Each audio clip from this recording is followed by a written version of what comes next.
എല്ലാവർക്കും നമസ്കാരം. ഒരിക്കൽ കൂടി ഹെൽത്തി സ്പേസ് യൂട്യൂബ് ചാനലിലേക്ക് ഹാർദമായ സ്വാഗതം. നമുക്കറിയാം, ന്യൂനതകളില്ലാത്തവരായി നമ്മളിൽ ആരും തന്നെയില്ല എന്ന് പറഞ്ഞാൽ എല്ലാം തികഞ്ഞവരായി നമുക്കിടയിൽ ആരും തന്നെയില്ല. അതുകൊണ്ട് തന്നെ നാം ആരെയും പരിഹസിക്കരുത്. നാം വിഡ്ഢിയായി തുടർന്നാൽ ബന്ധങ്ങൾ എല്ലായിടങ്ങളിലും നിലനിൽക്കും.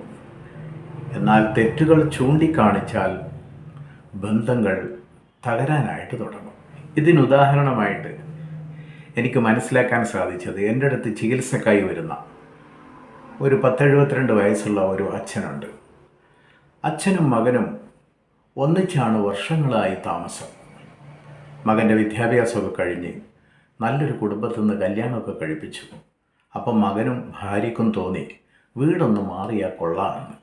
അങ്ങനെ മകനൊരു നല്ല വീടൊക്കെ വെച്ചു. താമസം അങ്ങോട്ട് മാറി. തികച്ചും താങ്ങാൻ പറ്റാത്ത, അച്ഛന് സഹിക്കാൻ പറ്റാത്ത ഒരു വേർപാട് തന്നെയായിരുന്നു മകൻ്റെ മറ്റൊരു പുതിയ വീട്ടിലേക്കുള്ള യാത്ര എന്ന് പറയുന്നത്. പഴമ തളം കെട്ടി നിൽക്കുന്ന പഴയ വീട്ടിൽ താമസിക്കാൻ മകൻ്റെ ഭാര്യയ്ക്ക് തീരെ ഇഷ്ടമുണ്ടായിരുന്നില്ല.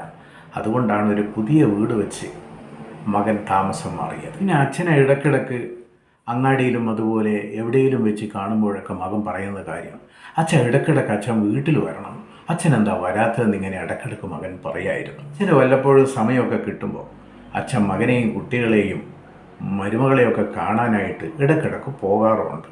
കാരണം പേരക്കുട്ടികളുടെ കളിയും മകനോടുള്ള വാത്സല്യവും കൊണ്ട് അദ്ദേഹം ഇടയ്ക്കിടയ്ക്ക് പുതിയ വീട്ടിൽ പോയി ഇവരെയൊക്കെ കണ്ടുവരാറുമുണ്ട്. അവിടെ താമസിക്കാറില്ല കേട്ടോ. ഒരു ഞായറാഴ്ച ദിവസം മകനും മരുമകൾക്കൊക്കെ ലീവായിരുന്നു. അപ്പോൾ അച്ഛൻ ഉദ്ദേശിച്ചു, ഇന്ന് മകൻ്റെ വീട്ടിൽ പോയി കുട്ടികളെയൊക്കെ കണ്ടിട്ട് വരാം. കാണാനായി മകൻ്റെ പുതിയ വീട്ടിലേക്ക് പോയി. അവിടെ ചെന്ന് ചായ എല്ലാം കുടിച്ചു. അവർ നിർബന്ധിച്ചു, ചായയൊക്കെ കുടിച്ചു. തിരിച്ചു വരുന്ന സമയത്ത് അദ്ദേഹത്തിൻ്റെ മുറുക്കാൻ പൊതി ഒന്ന് മറന്നുപോയി. പകുതി വഴിയിൽ വെച്ച് വീണ്ടും അച്ഛൻ മകൻ്റെ വീട്ടിലേക്ക് തന്നെ തിരിച്ചു ചെന്നു, തൻ്റെ മുറുക്കാൻ പൊതി എടുക്കാനായിട്ട്. പുതിയ വീട്ടിലെത്തിയപ്പോൾ അവിടെ വെളിയിൽ വെളിച്ചമൊന്നും കാണാനില്ല. മകനും ഭാര്യയും കൂടി അങ്ങോട്ടും ഇങ്ങോട്ടും ശകാരവർഷം നടത്തുന്ന ശബ്ദമാണ് അച്ഛന് കേൾക്കാൻ കഴിഞ്ഞത്. മകൻ്റെ ഭാര്യ ഭർത്താവിനോട് പറയുന്നത് ഇങ്ങനെയാണ്, ഇപ്പോഴൊന്നും ആ കിളവൻ പോകുന്ന ലക്ഷണമില്ല, ആരോഗ്യം കൂടി വരികയാണ് അദ്ദേഹത്തിന് ചെയ്യുന്നത്, ഇടയ്ക്കിടയ്ക്ക് ഇങ്ങോട്ട് വരികയും ചെയ്യും, എന്തിനാണ് നമ്മളെ ശല്യം ചെയ്യാൻ അദ്ദേഹം ഇങ്ങോട്ട് വരുന്നത്? സ്വന്തം മകൻ ഭാര്യയോട് പറയുന്നത് എന്താണെന്നറിയാമോ? അച്ഛൻ്റെ മരണവും കാത്തിരിക്കുകയാണ് ഞാൻ. അച്ഛൻ മരിച്ചാലല്ലേ ആ വീടും സ്ഥലവും വിറ്റ് എനിക്ക് എൻ്റെ കടങ്ങളെല്ലാം ഒന്ന് വീട്ടാനായിട്ട് പറ്റൂ. അതിനച്ഛൻ മരിക്കുന്നുമില്ല. മക്കളുടെ സംസാരങ്ങൾ കേട്ട് ആകെ തകർന്നു പോയ അച്ഛൻ തൻ്റെ മുറുക്കാൻ പൊതി എടുക്കാതെ തൻ്റെ പഴയ വീട്ടിലേക്ക് തിരിച്ചു പോന്നു. അദ്ദേഹം പോരുന്ന സമയത്ത് പറയുന്നത്, സ്വന്തമായി വിളിച്ചു പറയുന്നത് എന്താണെന്നറിയോ?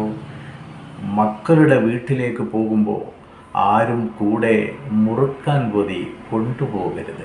ഇപ്പോഴത്തെ ന്യൂ ജനറേഷനിൽ ഇങ്ങനെയുള്ള ആളുകളും ഉണ്ട്. Thanks so much.